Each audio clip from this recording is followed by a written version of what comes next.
You know, a sluggish automation workflow doesn't always mean you need to throw more workers, endless retries, or a bigger budget at the problem. Sometimes you literally just need better caching rules. Think about how we usually handle CAPTCHAs in automation. Most of the time, we treat every single challenge like a completely brand new task. Your workflow hits a block, sends it off to be solved, waits around for the result, uses the token once, and then, well, it does the exact same thing all over again on the next request. Now, on paper, that sounds simple enough, right? But here's the catch. If that exact same token or session clearance or even an OCR result could have been safely reused, man, you're just bleeding time.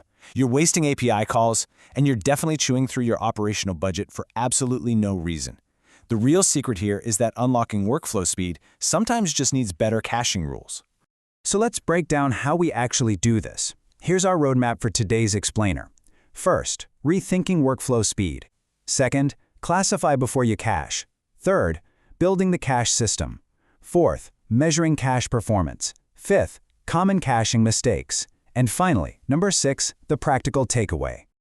All right, part 1. Rethinking workflow speed, the caching bottleneck. When we rethink speed, we really have to reframe the problem. The question you should be asking isn't just, can this token be cached? Honestly, that's the wrong question entirely. The better question to ask is, when exactly does caching actually improve our reliability, and when does it just create more risk? Let's look at a really practical way to figure that out. Which brings us to part 2.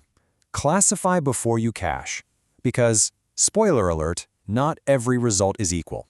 Okay, rule number 1, you absolutely have to classify your tokens before you cache them.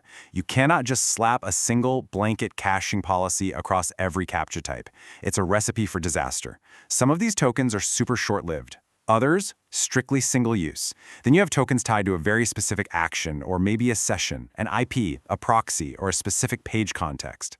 On the flip side, some session clearances can actually stay useful for quite a bit longer, and things like static image OCR results, those can absolutely be reused whenever that same image pops up again.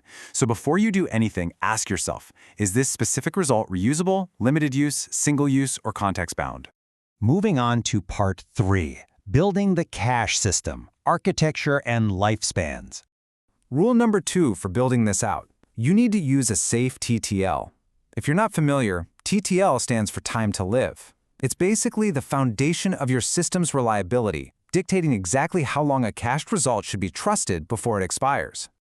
But here is a really crucial point. Your operational TTL should pretty much always be shorter than the technical lifetime. So let's say a token is technically valid for about 120 seconds. Do not try to reuse it right up until that last second.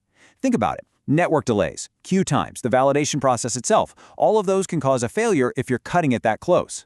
By using a shorter duration with a solid safety margin, you drastically reduce the risk of stale tokens. Remember, we aren't trying to squeeze every last microscopic second out of a token. We are going for reliable reuse. All right, rule number 3, choosing the right architecture. You've got to decide if your cache should be local or shared. If you've just got a small single-worker setup, an in-memory cache is probably totally fine.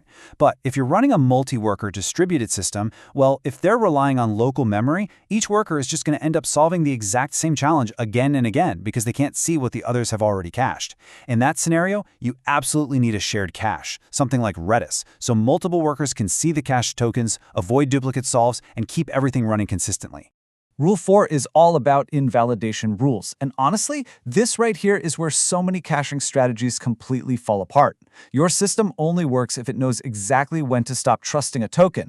A cache token absolutely has to be invalidated the moment the target rejects it.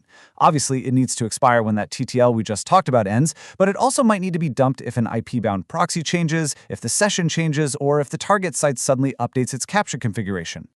Let's dive into part 4, measuring cache performance. We're looking way beyond just the basic cost per solve here. Rule number 5. You have to treat and measure your cache as its own distinct operational system. Don't just look at whether the overall workflow succeeded or failed. You need to get granular. You should be tracking your cache hit rate, your rejection rate, and your fallback solve volume. How much latency did you actually save? What's your token waste looking like, especially if you're doing any pre-solving? And definitely track the cost per successful workflow, not just the cost per solve. Because here's the thing. A workflow might look faster on the surface thanks to caching, But if a ton of those cache tokens are just getting rejected and you're having to solve them again anyway, your cache isn't solving problems, it's just hiding them. Which leads us nicely into part 5, common caching mistakes, and exactly where these strategies tend to fail. So let's quickly run through the biggest pitfalls engineers run into. Mistake number 1, just caching everything. Please don't do this, it just creates a massive stale token failures and confusing retries.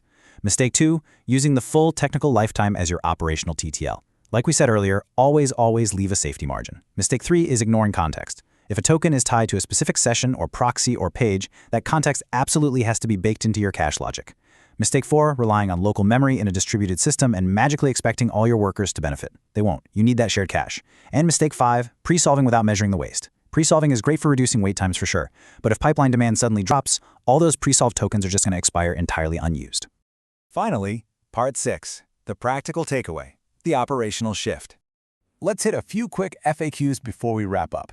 Can CAPTCHA tokens always be reused? No, definitely not. Some are good for a short window, some are strictly single use, and some should literally never be cached. Is this all just about saving money? Not entirely. Yes, it lowers costs, but it's also a huge win for reducing latency, easing queue pressure, and making your API usage and overall workflow much more predictable.